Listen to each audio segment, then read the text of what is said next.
1980년대 실리콘밸리, 그때는 정말 지식이 힘이다. 이런 믿음이 아주 강했죠.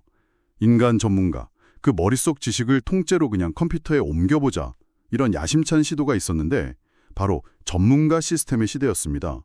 오늘은 이 전문가 시스템이 어떻게 초기 AI의 어떤 부흥, 봄을 이끌었고 또 왜 한계를 맞이했는지 그 흥미로운 여정을 한번 따라가 보려고 합니다.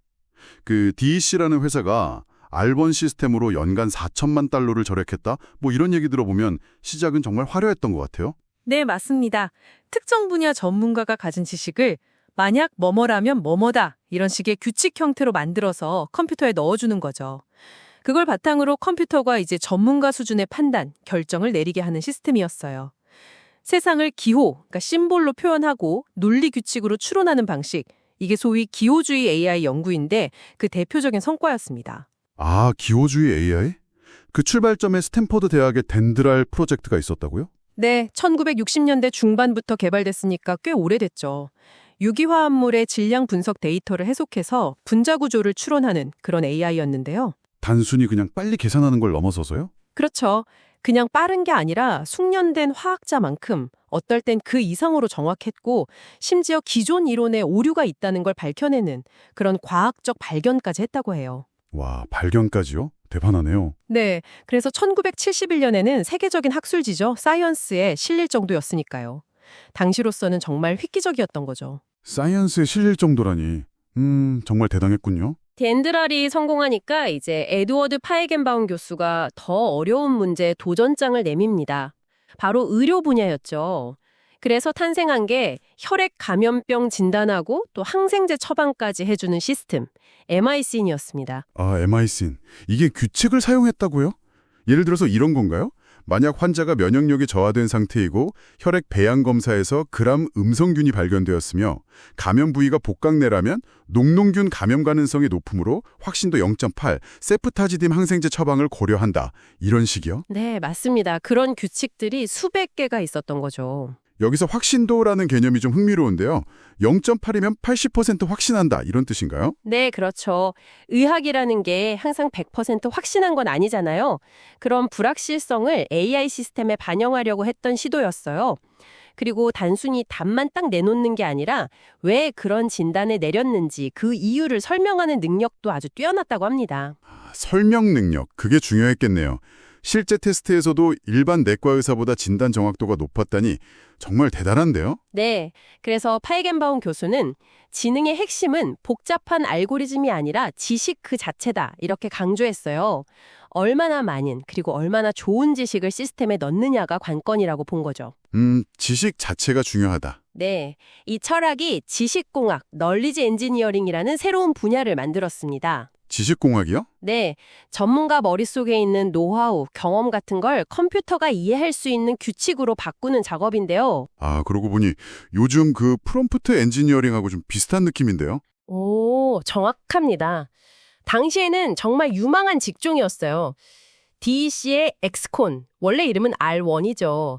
그리고 지질 탐사 시스템 프로스펙터, 또 신용카드 승인 시스템 Authorizers Assistant 같은 성공 사례들이 막 나오면서 1980년대는 그야말로 전문가 시스템의 황금기였죠. 정말 황금기였네요. 하지만 이 황금기가 그렇게 길지는 못했다고요? 네, 그렇습니다. 가장 큰 문제가 그 지식 획득 병목 현상이었다고요?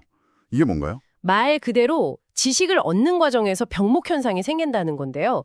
전문가들 머릿속 지식, 특히 말로는 딱 설명하기 힘든 거 있잖아요. 뭐 직감이라든지 경험적인 노하우 같은 거요. 아, 그렇죠. 척 보면 안다, 이런 거. 네, 바로 그거죠.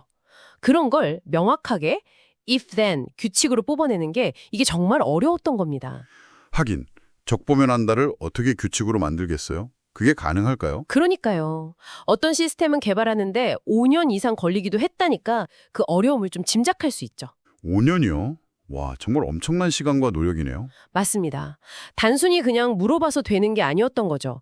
전문가 본인도 명확히 설명하기 어려운 그런 암묵적인 지식의 영역이 분명히 있었고 그걸 또 논리 규칙으로 형식화하는 건 완전히 다른 차원의 문제였으니까요. 그 외에도 문제가 또 있었나요? 네, 또 다른 문제는 시스템 유지 보수였어요. 규칙이 막 수백, 수천 개로 늘어나면 규칙 하나를 딱 고쳤을 때 다른 규칙에 어떤 영향을 미칠지 예측하기가 너무 어려워지는 거예요. 아, 꼬여버리는 거군요. 네, 소위 스파게티 코드 문제가 심각해졌죠. 시스템을 확장하거나 수정하기가 너무너무 힘들어졌고요.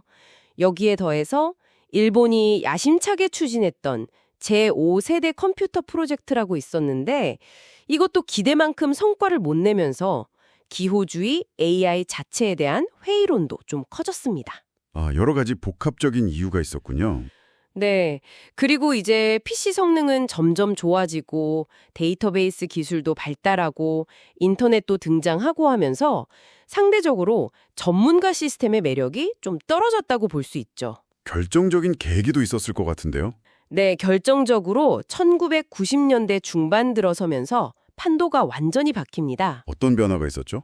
데이터를 기반으로 컴퓨터가 스스로 패턴을 학습하는 머신러닝 시대가 열린 거죠. 예를 들어 서포트 벡터 머신 SVM 같은 알고리즘이 등장했는데 이게 전문가 시스템 개발하는데 몇 년씩 걸렸던 문제를 단 며칠 만에 어떨 때는 더 높은 정확도로 해결해버린 거예요. 와, 며칠 만에요. 그건 정말 게임 체인저였겠네요. 그쵸. 인간 전문가의 지식을 일일이 규칙으로 만들 필요 없이 그냥 대량의 데이터만 있으면 AI가 알아서 학습하게 된 거죠. 훨씬 효율적이었던 겁니다. 그 팀 버너스리가 제안했던 시멘틱 웹이라는 것도 약간 비슷한 시도 아니었나요? 지식을 구조화하려는? 네, 맞아요. 그런 시도도 있었지만 결국 검색 엔진, 특히 구글 같은 검색 엔진이 워낙 강력하게 등장하면서 주류가 되지는 못했죠. 그렇군요. 전문가 시스템 시대는 그렇게 저물었지만 그래도 남긴 유산은 있겠죠? 그럼요. 비록 주류에서는 밀려났지만 그 유산은 여전히 중요합니다. 특히 요즘 AI의 설명 가능성, XAI라고 하죠. 이게 중요해지면서 다시 주목받고 있어요. 설명 가능성이요? 네.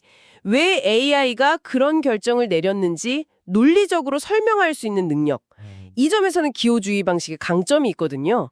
그래서 요즘 딥러닝의 강력한 패턴 인식 능력하고 기호주의의 논리적 추론 능력을 결합하려는 시도. 바로 신경기호 AI, 뉴로심볼릭 AI 연구가 아주 활발하게 진행되고 있습니다. 아, 딥러닝과 기호주의의 결합이군요. 과거의 실패에서 배운 교훈이 또 새로운 방식으로 AI 발전에 기여하는 셈이네요. 정확합니다. 팔겐마움 교수 스스로도 나중에 회고한 일을 지능을 만드는데 지식 말고도 학습, 적응, 창조성 같은 요소가 필요하다는 걸 그때는 몰랐다. 이렇게 말했다고 해요. 어떻게 보면 40년 전에 그 지식 엔지니어들이 꿈꿨던 거 있잖아요.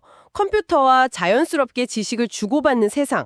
그게 어쩌면 지금의 GPT 같은 거대 언어 모델을 통해서 좀 다른 형태이긴 하지만 실현되고 있는 건지도 모르겠어요. 네, 그렇게 볼 수도 있겠네요. 역사는 단순히 반복되는 게 아니라 뭐랄까 이렇게 나선형으로 발전하는 것 같기도 하고요. 네, 흥미로운 관점입니다. 여러분은 이 전문가 시스템의 여정을 어떻게 보셨나요? 논리와 규칙 기반의 접근, 그리고 데이터 기반의 학습 접근, 이 두 가지 방식이 미래 AI에서는 과연 어떻게 조화를 이루게 될까요? 이 질문을 한번 곱씹어 보시면서 오늘 이야기를 마무리하도록 하겠습니다.